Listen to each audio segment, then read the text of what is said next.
students, how are you? I hope you all are doing well.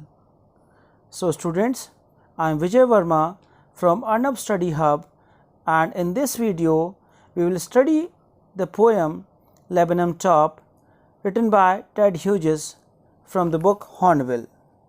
So before moving further, we will first study about the poet. Ted Hughes was born on 17 August 1930 in United Kingdom. He died on 29 October 1998 in North Taunton in United Kingdom. He took his education in Pembroke College and from University of Cambridge. And apart from these students, Ted Hughes got few awards for his works like Costa Book of the Year Award, Guggenheim and Fellowship for Creative Arts by US and Canada government, and the third one he got was Guardian Children Fiction Prizes. So students, this we study about the poet. Now we move on to the poem. First of all, we will study the poem and then I'll explain you line by line. The Lebanon top is silent, quite still. In the afternoon, yellow September sunlight. A few leaves yellowing, all its seeds fallen, till the goldfinch comes with a twitching chirrup, a suddenness, a startlement at a branch end. Then sleek as a lizard and alert and abrupt, she enters the thickness, and a machine starts up of chittering and a tremor of wings and trillings. The whole tree trembles and thrills. It is the engine of her family. She stokes it full, then flirts out to a branch end, showing her barred face identity mask. Then, with airy delicate whistle chirrup, whispering, she launches away towards the infinite, and the Lebanon subsides to empty. So students, यहाँ ये जो poem मैंने आपके लिए पढ़ी है, आपको थोड़ा बहुत आइडिया हो गया होगा कि इस पोएम का थीम क्या है. Now students, we are studying the poem The Lebanon Top. What is a Lebanon tree? Do you know what is a Lebanon tree? The Lebanon tree is a small tree with the hanging branches of yellow flowers and poisonous seeds. अगर मैं ये कहूँ बच्चों, हिंदी में आपने इसका जो अर्थ होता है लेबनम ट्री का, वो ये होता है अमलताश का पेड़. आपने देखा होगा गार्डन्स में या रोड साइड एरियाज़ में एक पेड़ होता है जिसमें पीले पीले फूल लटके रहते हैं और उसके बीज जो होते हैं वो जहरीले होते हैं. So students, now I will explain you the poem line by line. The Lebanon top is silent, quite still. In the afternoon, yellow September sunlight, a few leaves yellowing. Yellowing means पीली पड़ जाना. Still means स्थिर या शांत. तो यहाँ पर जो कवि ने वर्णन किया है इस पोएम में, वो ये कि अमलताश का पेड़ जो है, अमलताश का पेड़ है, वो बिल्कुल शांत है. जो उसका ऊपरी सिरा है यानी टॉप जो है लेबनम का, वो बिल्कुल शांत है. क्वाइट स्टिल, बिल्कुल स्टिल है यानी कि स्थिर हो गया है, ना बिल्कुल हिल रहा है, कोई हवा नहीं चल रही है, बिल्कुल शांत है. In the afternoon yellow September sunlight. और ये जो दृश्य है इस अमलताश के पेड़ का, ये कब का है बच्चों? दोपहर के समय का है. In the afternoon yellow September sunlight. और ये जो महीना है, ये जो मौसम है, ये सितंबर का महीना है. और जबकि धूप जो है जैसे पीली पड़ जाती है, पीली पड़ जाने से मतलब है तेज़ धूप होती है, हल्की हल्की सी गर्मियाँ ख़त्म होने लगती हैं और सर्दियों का मौसम आने लगता है. यानी कि वो जो महीना है उस समय कौन सा मौसम होता है? ऑटम सीज़न होता है. अ फ्यू लीव्स येलोइंग, कुछ पत्तियाँ जो हैं क्या हो गई हैं? पीली पड़ गई हैं. और ऑल इट्स सीड्स फॉलन, और अमलताश के सभी बीज जो हैं वो क्या हो गए हैं? गिर चुके हैं। तो सारे के सारे जो बीज जो हैं उसके सारे गिर गए हैं। और यहाँ पर जो ये दृश्य दिखाया गया, यहाँ पर ये चित्रण किया गया है इस पंक्तियों में, इन लाइनों में, वो पतझड़ के मौसम का है। यानी सितंबर के माह में, सितंबर के महीने में जब एक मौसम में अमलताश के पेड़ की पत्तियां जो हैं पीली पड़ चुकी हैं और उसके बीज जो हैं वो पूरे झड़ चुके हैं। चलिए आगे चलते हैं। Till the goldfinch comes with a twitching chirrup, a suddenness, a startlement at a branch end. Then sleek as lizard and alert and abrupt, she enters the thickness and a machine starts up. Of chittering and a tremor of wings and trillings, the whole tree trembles and thrills. तो बच्चों यहाँ पर क्या होता है, अब तक जो अमलताश का पेड़ जो था वो बिल्कुल शांत था, बिल्कुल स्थिर खड़ा हुआ था, गतिहीन था। लेकिन वहाँ पर जो दृश्य था, एकदम से वहाँ पर जो सिचुएशन थी वो एकदम से बदल जाती है। और बदल कब जाती है? टिल द गोल्डफिंच कम्स, कि जब तक वो गोल्डफिंच जो है वो वहाँ पर नहीं आती तब तक तो वहाँ का दृश्य जो था बिल्कुल शांत था, स्थिर था। एक भी पत्ता अमलताश के पेड़ का या फिर लेबनम का नहीं हिल रहा था। लेकिन जैसे ही गोल्डफिंच आती है, और वो गोल्डफिंच कौन है कि चमकीले पीले पंख वाली एक चिड़िया वहाँ पर आती है, और वे क्या करती है? With a twitching chirp. और ट्विच चिरप का है मतलब आवाज़ जो करती है, ची ची ची चिड़िया आवाज़ करती है। ट्विचिंग यानी अचानक से, झटके से वो फड़फड़ाती हुई वहाँ पर आती है। और सडननेस और startlement at a branch and, तो उन जितनी भी वहाँ पर ब्रांचेस थी यानी टहनियाँ थी, वो अचानक से वहाँ पर आकर चहचहाट करने लगती है। और वो जो टहनियाँ जो थी, वो जो शाखा जो थी उसके सिरे पर आकर बैठ जाती है। तो सडननेस जो थी यानी वहाँ पर बड़ी सावधानी से, बड़ी आकस्मिकता से, अचानक से। और स्टार्टलमेंट यानी चौंका कर, एकदम चौंका देती है सबको कि अचानक से वो जो है स्थिरता जो थी वो गायब हो जाती है और वहाँ पर थोड़ी गतियाँ आ जाती है, मतलब पत्ते हिलने लगते हैं और उस पेड़ का जो दृश्य है पूरी तरीके से बदलने लगता है। देन स्लीक एज लिजर्ड, और फिर कैसे करती है? स्लीक का मतलब क्या होता है? सफाई से, कुशलता के साथ। तो स्लीक एज अ लिजर्ड, और यहाँ पर वो क्या करती है? लिजर्ड की तरह, जो छिपकली जो होती है उसकी तरह क्या करती है? कुशलता और सफाई के साथ और सावधानी पूर्वक टहनियों के झुरमुट में जो प्रवेश कर जाती है।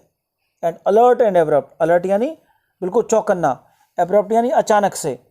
तो उस जैसे छिपकली को आपने देखा होगा दीवार पे आती है, बॉडी अलर्ट रहती है, धीरे धीरे धीरे आगे बढ़ती है और मच्छर या कीड़ों को एकदम से जीभ से पकड़ लेती है।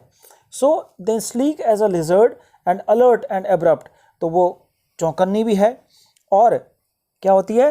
एब्रप्ट भी है, अचानक से आती है। शी एंटर्स द थिकनेस, अब यहाँ पर थिकनेस की बात हुई तो थिकनेस का मतलब क्या होता है कि थिकनेस से मतलब है वो जो वहाँ पर पेड़ जो था, जो हिस्से में घना था, वहाँ पर वो चिड़िया आकर बैठी। And a machine starts up, और यहाँ पर उन्होंने बात करी मशीन स्टार्ट्स अप, जो मशीन स्टार्ट हो गई। तो मशीन स्टार्ट होने का मतलब है कि अब तक जैसे बिल्कुल शांत पड़ा था वहाँ पर माहौल, और फिर उसकी पंखों की फड़फड़ाहट या उसके चूँ चूँ करने की आवाज़ जो थी, जिस तरह से इंजन जो होता है शांत पड़ा रहता है और जैसे उसको स्टार्ट करते हैं तो उसकी आवाज़ आने लगती है, उसी प्रकार से जो अब तक वहाँ का माहौल था वो बिल्कुल शांत था। लेकिन उस पक्षी के आते ही, उस गोल्डफिंच के आते ही वहाँ पर माहौल जो था वो पूरा बदल गया। Of chittering and trimmer of wings, और काय की आवाज़ आने लगी? चिटरिंग, उसकी चहचहाट की आवाज़ आने लगी। ट्रिमर ऑफ विंग्स, और पंख फड़फड़ाने की आवाज़ आने लगी। एंड ट्रिलिंग्स, और उसके अलावा काय की आवाज़ आने लगी? ट्रिलिंग्स यानी कंपन की, स्वर कंपनों की। The whole tree trembles and thrills, और थ्रिल्स का मतलब गूंजने लगा, आनंद विभोर हो उठा।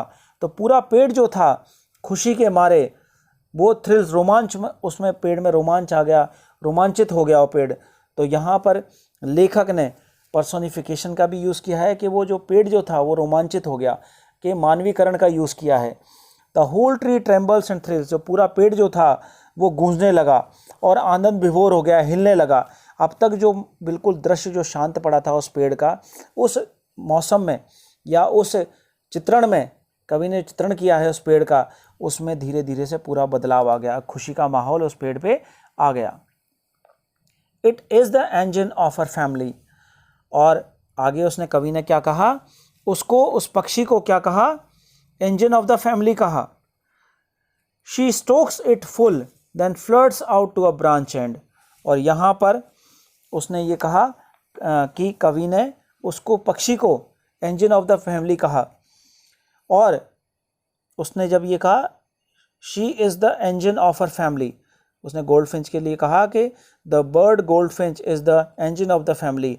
इसका मतलब ये कि she is working to provide nutrition to the family, और वह अपने परिवार को पोषक तत्व या भोजन देने के लिए काम कर रही है।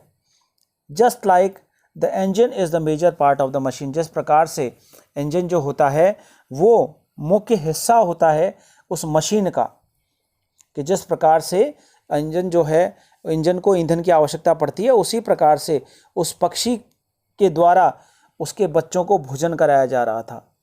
She stokes it full and then flirts out to a branch and, और फिर क्या हुआ कि वो पक्षी जो था वो वहाँ पर वापस से क्या करने लगा, स्टोक्स इट फुल, वापस से उसने अपने पंख फैलाए, then flirts out to a branch and, और पंख फड़फड़ाते हुए वो एक टहनी के बाहर की ओर आकर बैठ गई, बिल्कुल किनारे की तरफ, बाहर उस झुंड में से, उन पत्तियों के झुंड में से, वो ब्रांचेज के झुंड में से बाहर आके एक बाहर की तरफ आकर टहनी पर बैठ गई।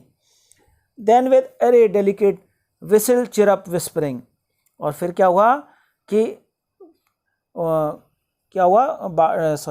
Then with a rare delicate whistle chirrup whispering showing her board face identity mask. अब यहाँ पे बार्ड फेस का मतलब है धारीदार जो चेहरा जो था, showing her board face identity mask. देखिए गोल्डफिंच जो है उसका येलो कलर होता है, लेकिन उसके पंखों पे हल्का सा काला कलर और सिर के ऊपर हल्का सा काला कलर होता है। चूँकि अभी तक वो बिल्कुल गोल्डफिंच जो थी अमलताश के पेड़ के बीच में बैठी हुई थी, तो हमें जो था वो दिखाई नहीं दे रही थी, लेकिन जैसे ही वो टहनी के बाहर की तरफ आकर बैठी तो उसके वो काले धारियों की वजह से हम उसको पहचान पाए। Showing her board face identity mask, उसका जो चेहरा जो था वो उस काला जो धारी, जो काली धारियाँ जो थी उसके चेहरे पर, उसके पंखों पर, उससे हम पहचान पाए कि ये गोल्डफिंच है। उस आइडेंटिटी जो थी उसके मास्क यानी उसका जो नकाब था, वो जो काली धारियाँ उससे पड़ी हुई है, उससे ही हम उसको पहचान पाए कि वो अमलताश के पेड़ में बैठी हुई है। Then with a rare delicate whistle chirrup whispering, और उसके बाद क्या हुआ, डेलिकेट यानी नाजुक सी या धीरे से, विसिल चिरअप सीटी जैसी चहचहाट, और फिर अजीब सी प्रकार की सीटी जैसी धीमी आवाज़ वाली चहचहाट के साथ she launches away towards the infinite, और फिर वह अनंत आकाश की ओर उड़ान भरकर चल दी। And the laburnum subsides to empty, और जो ही वह उड़कर वहाँ से चली गई, अमलताश का वृक्ष जो था, लेबनम का जो पेड़ जो था, वो गोल्डफिंच के बच्चों की चहचहाट और उनकी पंखों की फड़फड़ाहट से जो गूंज रहा था, वो वापस से इस प्रकार शांत पड़ गया जैसे कि उसमें कोई नहीं रहता हो। वापस से सबसाइड्स टू एम्प्टी, सबसाइड्स का मतलब शांत हो जाना, एम्प्टी यानी खाली, इनफाइनाइट यानी अनंत आकाश में। तो वो अनंत आकाश की ओर उड़ चली और उस पेड़ को खाली कर गई और कहीं दूसरे अपने आशियाने की तलाश में वहाँ से वो चली गई, और वो पेड़ जो था वो वापस से वैसा का वैसा ही शांत हो गया। तो बच्चों, ये तो हमने पोएम के बारे में पढ़ा, और अब इसमें कुछ पोइटिक डिवाइसेस यूज़ हुए हैं, हम उनके बारे में बात करते हैं। इस पोएम में जहाँ पर हमने देखा कि फर्स्ट लाइन जो थी, जहाँ पर हमने the laburnum top is silent quite still in the afternoon yellow September sunlight a few leaves yellowing all it's seeds fallen, यहाँ पर एलिट्रेशन का यूज़ हुआ है। एलिट्रेशन क्या होता है बच्चों? Alliteration repetition of the same consonant sounds again and again, कि व्यंजनों की पुनरावृत्ति होती है। जैसे यहाँ पर यूज हुआ है सितंबर सनलाइट, तो यहाँ पर एलिट्रेशन है। इसके अलावा आगे चलते हैं हम लोग। In the second stanza, till the goldfinch comes with a twitching chirrup a suddenness startlement, again यहाँ पर एलिट्रेशन का यूज हुआ है। सडननेस स्टार्टलमेंट, यहाँ पर फिर से एलिट्रेशन का यूज हुआ है। एंड इसके बाद जो एक और पोएटिक डिवाइस यहाँ पर यूज हुआ है, विसल चिरअप, एक विसल चिरअप का यूज हुआ है यहाँ पर नेक्स्ट लाइंस में। थर्ड स्टेंजा में अगर हम जाएंगे, विसल चिरअप। अब यहाँ पर ये जो विसल चिरअप है, ये क्या होता है कि इसको बोलते हैं ओनोमेटोपिया। ओनोमेटोपिया क्या होता है कि जो एनिमल साउंड्स होती हैं उनको हम दिखाते हैं, उनको शो करते हैं, उसको बोलते हैं the use of sound words. क्या होता है onomatopoeia? The use of sound words. और यहाँ पर क्या थी? Chittering is the sound produced by the birds. तो चिटरिंग है, विस्परिंग है, चिरअप है। तो यहाँ पर जो वर्ड्स यूज हुए हैं इनमें हमने ओनोमेटोपिया का यूज हुआ है। तो ये थी हमारी बच्चों poem. Now with this we come to an end of this session. Thank you for watching the video and I hope आपको पोयम समझ में आई होगी। So we will meet you soon in the next video. Till then, thank you and goodbye.